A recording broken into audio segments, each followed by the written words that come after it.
Muy buenos días. En esta oportunidad yo les voy a hablar sobre la biodisponibilidad de los medicamentos o de los fármacos, lo cual quiere decir que, en otras palabras, que es la cantidad de fármaco que llega al torrente sanguíneo y está disponible su acción terapéutica. La biodisponibilidad depende de varios factores, como lo es la forma galénica. La forma galénica que menciona en la biodisponibilidad no es nada más ni nada menos que la forma en la que vienen los medicamentos, en el caso de las tabletas que se absorben directamente en lo que es el estómago y posteriormente pues pasa a ser absorbido en parte al intestino delgado. Tenemos al intestino delgado, y todos los medicamentos en sí van a ser desechados a través del riñón. Tenemos también las ampollas, que son las que van por vías intravenosas, en la cual menciona también que van directamente al torrente sanguíneo. De acuerdo a la vía que utilicemos, así será, así será absorbida con mayor facilidad y en mayor cantidad en el torrente sanguíneo e ir a las partes donde el cuerpo la necesita. Tenemos también la presentación en frascos, que puede ser desde un complejo B hasta una ceftriaxona, o como una ceftriaxona pues ya sabemos que es un antibiótico. Y tenemos también las cápsulas, que también son tratamientos PO. Esto significa que son las formas galénicas de los medicamentos. Como bien lo decíamos, la biodisponibilidad se mide de acuerdo a la vía de administración, ya sea tableta, IM, PO, subcutánea, sublingual, puede ser intrarrectal, ¿verdad? Que son absorbidos de diferente manera, pero que son efectivos, especialmente la IV, que va directamente al torrente sanguíneo y es un efecto al 100%. En la biodisponibilidad nos habla también de la vía de administración, como ya lo habíamos dicho, ¿verdad? De acuerdo a la vía que utilicemos, así será absorbido nuestros fármacos en nuestro organismo. También tenemos la absorción gastrointestinal, que en este caso serían los tratamientos PO, cápsula, tableta, jarabe. Y tenemos también la eliminación, que la eliminación de todos los medicamentos serán a través del riñón.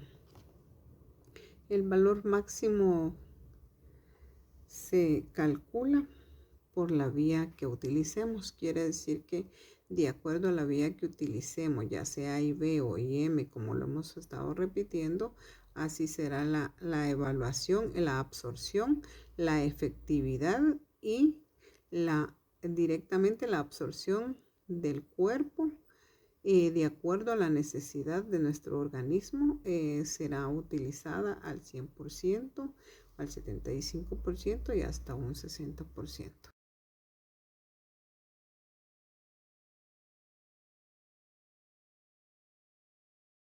La biodisponibilidad se clasifica en absoluta y relativa. La biodisponibilidad absoluta se refiere a la fracción o porcentaje de la cantidad de fármaco, de 0 a 100, al ingresar a la circulación general, tras la administración de una dosis por vía extravascular. Son las cantidades de fármacos presentes en el plasma, tras la administración extravascular e intravascular. Biodisponibilidad relativa. Estas dos formulaciones farmacéuticas están denominadas, una denominada TEST, que se abrevia T, y otra denominada R, que hacen referencia a la fracción de fármaco de 0 a 100. Es relativa porque es estimada sin hacer referencia a la administración intravascular. Gracias.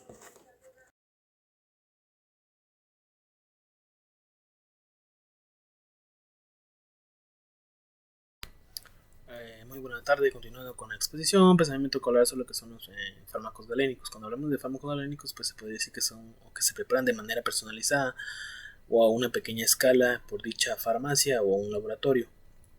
En estas, pues de acuerdo siempre y cuando con las necesidades específicas de un paciente.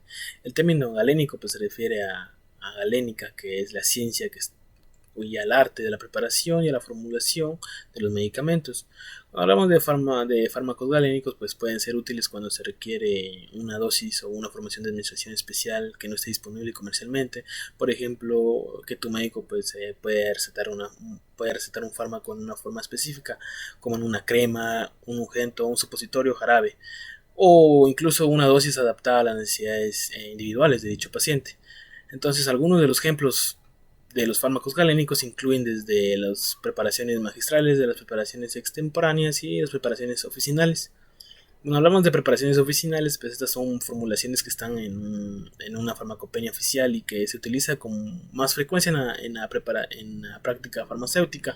Luego tenemos lo que es las preparaciones magistrales, que estas son formulaciones personalizadas que un farmacéutico pues crea según una receta médica específica. O sea, esto puede incluir ajustes desde la dosis, en la forma en que se va a administrar o en la combinación de ingredientes. Luego tenemos lo que son las preparaciones extemporáneas, que estas pues, son preparaciones que se hacen en el momento. O sea, por ejemplo, mezclar dos líquidos para administrar una dosis específica del medicamento a dicho paciente. Cabe recalcar que no todos los medicamentos pues, pueden prepararse como fármacos galénicos, ya que algunos requieren un proceso de fabricación y un control de calidad más riguroso que no puede llevarse a cabo por una farmacia. O sea, los fármacos galénicos se utilizan principalmente cuando es necesario adaptar una terapia farmacológica a las necesidades específicas de dicho paciente, siempre y cuando bajo la supervisión y la prescripción profesional de un personal de salud.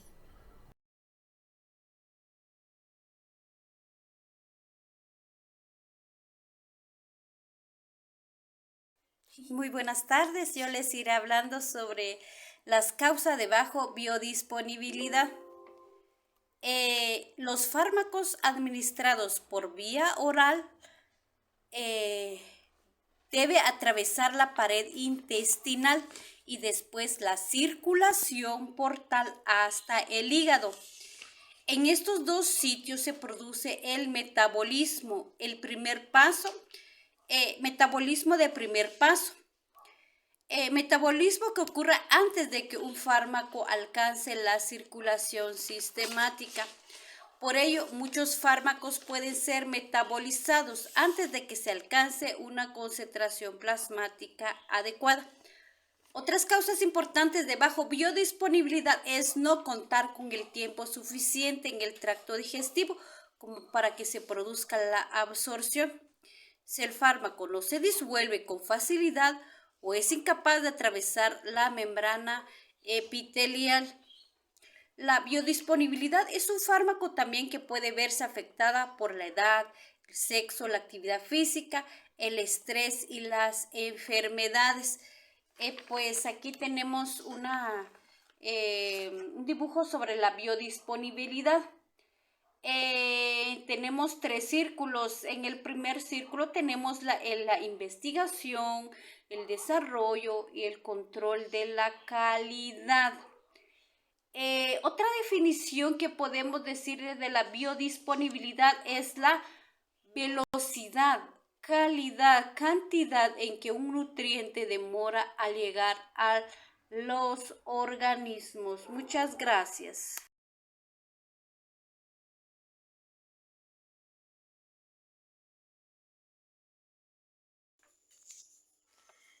Buenas tardes a todos, les saluda Amelia Luis. Continuando con la exposición, les voy a hablar un poco en relación a cómo se hace el cálculo de la biodisponibilidad de los medicamentos.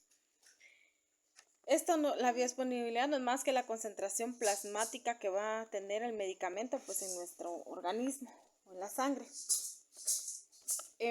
Les hice acá una gráfica más o menos para poder representar la curva que tiene un medicamento a la hora de ingerirlo o de ingresar a nuestro organismo. Esta línea imaginaria que está por acá es la fase latente del medicamento que inicia desde el momento de de la ingestión del medicamento hasta alcanzar el pico más alto, que sería la concentración más alta que tenga el medicamento.